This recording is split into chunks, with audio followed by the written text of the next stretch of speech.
Halo, teman-teman ekonomi muda. Kembali lagi di seri pengantar ekonomi mikro. Kalau di episode sebelumnya kita bahas pasar persaingan sempurna, sebuah pasar yang ideal, tapi jarang banget ada di dunia nyata. Nah, sekarang kita bahas bentuk pasar yang lebih realistis, dan banyak banget kita temui sehari-hari, yaitu pasar persaingan monopolistik.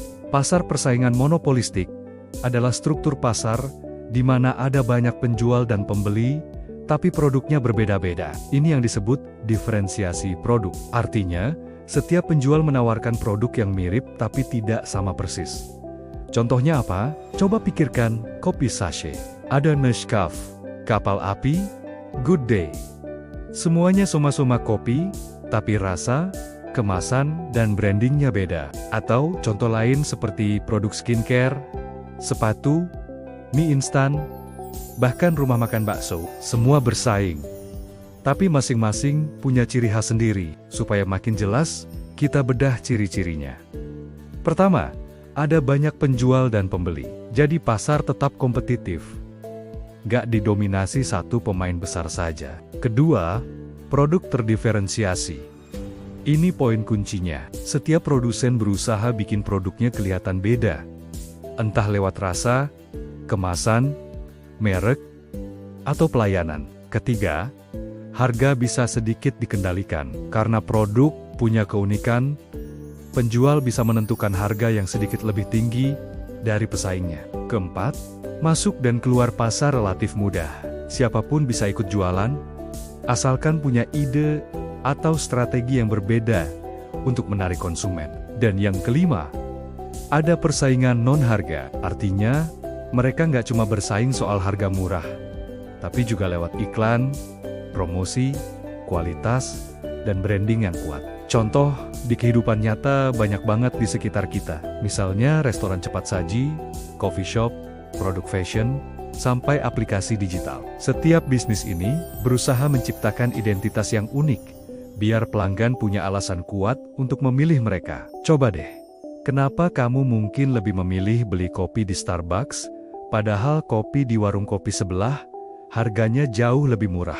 Jawabannya bisa karena brand, suasana tempatnya, atau pengalaman pelanggan yang ditawarkan. Nah, itulah kekuatan dari diferensiasi produk. Lalu bagaimana perusahaan di pasar ini menentukan harga dan output? Karena produknya berbeda, setiap perusahaan punya sedikit kekuatan sebagai price maker atau penentu harga. Kurva permintaan untuk satu perusahaan akan menurun dari kiri atas ke kanan bawah.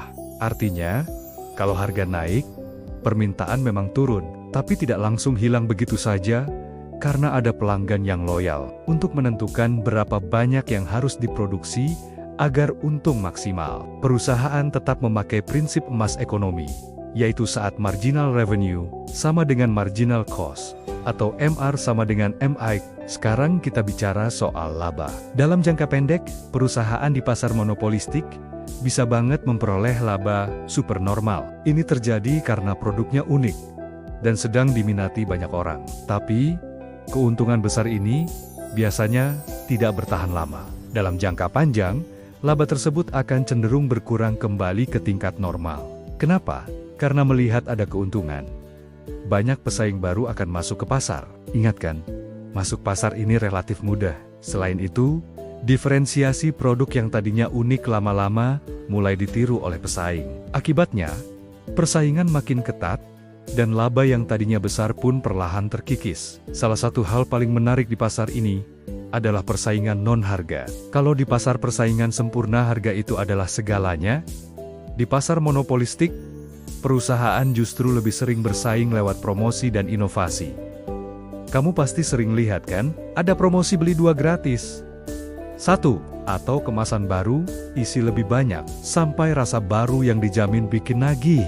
Bahkan, banyak perusahaan yang mengeluarkan biaya lebih besar untuk branding dan iklan, daripada untuk sekadar benting-bentingan harga. Tentu pasar ini punya kelebihan dan kekurangan. Kelebihannya, pasar ini sangat inovatif dan kreatif. Perusahaan terus didorong untuk menciptakan sesuatu yang baru. Bagi kita sebagai konsumen, ini artinya banyak pilihan produk yang bisa disesuaikan dengan selera kita, dan kualitas produk juga bisa terus meningkat. Tapi, ada juga kelemahannya. Biaya iklan dan promosi yang besar itu pada akhirnya bisa menambah biaya produksi yang mungkin dibebankan ke harga jual. Jadi, kadang harga produk di pasar ini lebih tinggi daripada di pasar sempurna. Efisiensi ekonominya juga tidak seoptimal pasar persaingan sempurna. Mengapa pasar ini sangat relevan untuk kita pahami sekarang? Karena pasar monopolistik ini adalah cerminan paling akurat dari kondisi dunia bisnis modern saat ini. Hampir semua bisnis, dari warung kopi kecil sampai startup teknologi besar, semuanya fokus membangun branding, diferensiasi produk, dan loyalitas pelanggan. Semua berlomba-lomba untuk membuat produk mereka berbeda dari yang lain, dan inilah yang membuat roda ekonomi terus berputar dan dinamis. Oke, kita simpulkan ya. Hari ini kita belajar bahwa pasar persaingan monopolistik punya banyak penjual dan pembeli. Kunci utamanya adalah produk yang berbeda atau terdiferensiasi. Karena keunikan produknya, harga bisa dikontrol sedikit, tapi persaingan tetap ketat. Dan dalam jangka panjang, keuntungan cenderung kembali normal karena mudahnya pesaing baru untuk masuk ke pasar. Itu dia pembahasan kita tentang pasar persaingan monopolistik. Di episode berikutnya, kita bakal bahas bentuk pasar yang makin kompetitif dan strategis, yaitu pasar oligopoli. Ini adalah pasar di mana hanya ada sedikit pemain besar yang menguasai industri, seperti industri otomotif atau telekomunikasi. Pasti seru. Jangan lupa like, share, dan subscribe biar makin jago ekonomi bareng kita. Sampai jumpa.